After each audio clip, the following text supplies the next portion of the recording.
Hello বন্ধুরা, welcome to আজকের video. তো আশা করি আপনারা সবাই ভালো আছেন।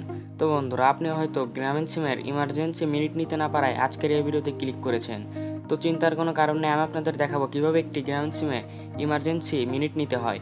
তো বন্ধুরা, সেটা দেখার আগে আপনি যদি আমাদের চ্যানেলে নতুন দর্শক হয়ে থাকেন তাহলে ভিডিওটি একটি লাইক করে চ্যানেলটিকে সাবস্ক্রাইব করতে ভুলবেন না। তো বেশি কথা বাড়ালাম না, চলে যাই আমরা আমাদের মূল ভিডিওতে।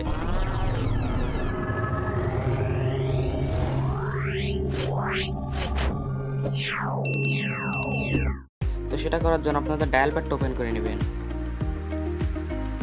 ডায়াল প্যাডটা ওপেন হওয়ার পর আপনারা সার্চ বারে গিয়ে লিখবেন *121#। এই কোডটি লেখার পর আপনারা জাস্ট কলে ক্লিক করে দেবেন এবং গ্রামীণ সিমটা সিলেক্ট করে দেবেন।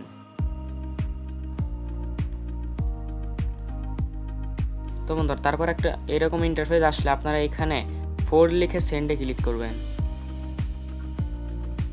এরপর আপনি এখানে 8 লিখে সেন্ডে ক্লিক করবেন। তারপর এরকম একটা ইন্টারফেস আসবে। এখানে আপনি দুটি মাধ্যমে মিনিট লোন নিতে পারবেন, 16 মিনিট 20 টাকা এবং 32 মিনিট 39 টাকা, যা আপনার পরবর্তী রিচার্জ থেকে কেটে নেওয়া হবে। তো আমি এখানে কোনোটি নিতে চাচ্ছি না, আমি তো জাস্ট আপনাদের দেখানোর জন্য এটা করলাম। তো বন্ধুরা, আপনারা যদি এই ভিডিওটি দেখে একটু উপকৃত হয়ে থাকেন তাহলে ভিডিওটিকে একটি লাইক করে চ্যানেলটিকে সাবস্ক্রাইব করতে অবশ্যই ভুলবেন না।